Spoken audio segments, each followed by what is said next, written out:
This is TWiT. We talked plenty about cell phone carriers in the past, but this one is about a lesser-known service called LocationSmart.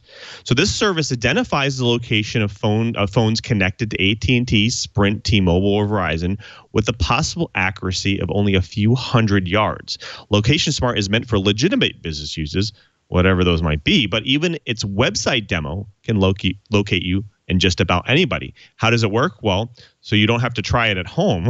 All you have to do is enter your name, email address, and phone number, and the service texts your phone and requests permission to query the cellular network tower closest to the device. Well, what if you could just go around the authorization policies that are required here? Well, Robert Zhao, a researcher of Carnegie Mellon, found a way. With the service knowledge of the website, Robert could look up locations without ever having a password or a credential. The service just reliably pings the tower closest to the user, and bam, they know where you are. I don't know about you, but this is actually super creepy, because who knows how many people have already used this for malicious intent, even though the LocationSmart claims to not have leaked anything or intended to open the store that, like the researcher found. This looks to be like another facet of leaking customer data and another dimension for discussions on how to hold companies responsible for customers' personal data.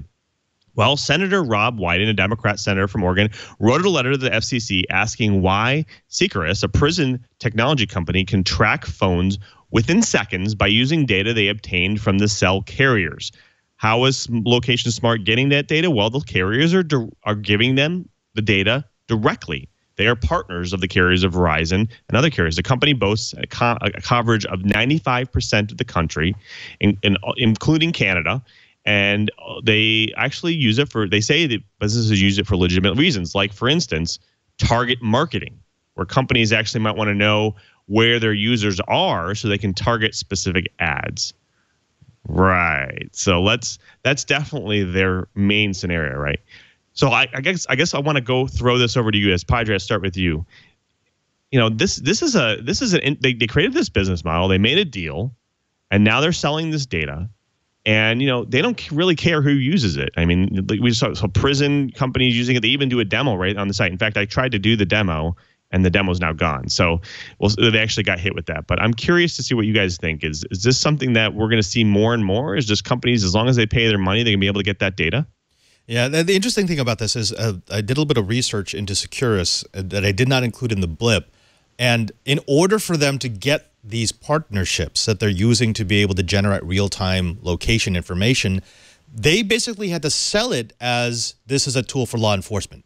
And that makes sense, because if you're building a tool for law enforcement, then yes, location information should be provided as long as they provide a warrant.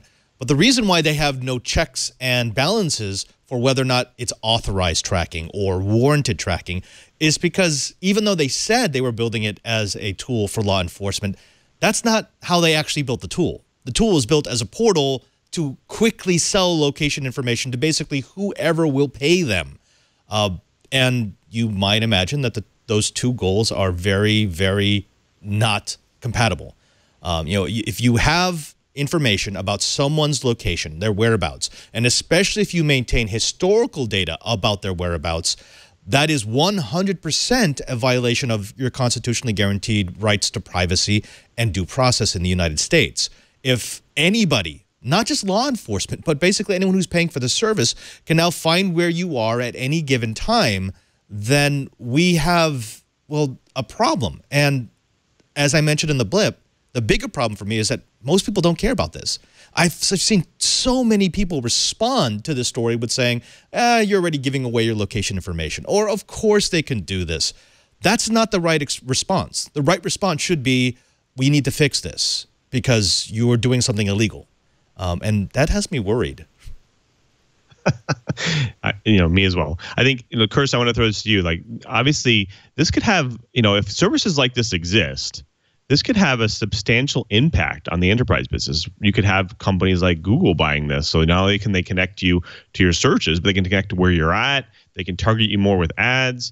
You know, this becomes a much bigger problem, much bigger slippery slope, and later on down the road. And then you have companies that are paying for data that might take your data, siphon it, put it in their data, like Roger said, store the data, and then eventually leak that data. So, you know, do you think this is a slippery slope? Will this impact the enterprise? How do you think this is going to go? It's not a slippery slope. I'm sorry, go ahead. I'm sorry, Curtis, go ahead. Yeah, I was going to say I'm not sure it's a slippery slope, but I do think it presents all kinds of issues, starting with the fact that indeed you have groups that can very carefully target advertising. I mean, what if someone was using SMS pushes so that when you went by a particular store, you suddenly had ads popping up on your phone? Well, some people would find that convenient, but a lot of people would find that spooky and irritating. Not to mention, for many people who are on limited cell contracts, costly. So there are some very real issues here, and then you get into even more issues. What if a company with the aims and capabilities of a Cambridge Analytica figured out that there were correlations between particular businesses and the political leanings of the people going there? Well, they could very easily start targeting ads to people, targeting fake news to people based on where they are, based on what they believe they know about them, just because of where they go. You're right. I think largely because of television, where the crime program of the week, if they're looking for someone, they go to search for the cell phone, and they're able to be tracked that way. I think a lot of people assume that this data has been available to law enforcement for years. And for better or for worse, I think most Americans feel like since cell phones are not a right, they are a privilege, that law enforcement has the right to have this. The problem comes in what we do with companies that are not law enforcement. It gets into different rights, it gets into different expectations, and it opens up a whole conversation that we should be having about privacy, but that hasn't really started yet. Yeah. Right. One of the things about the slippery slope argument is I would say it's not a slope. We're already at the bottom.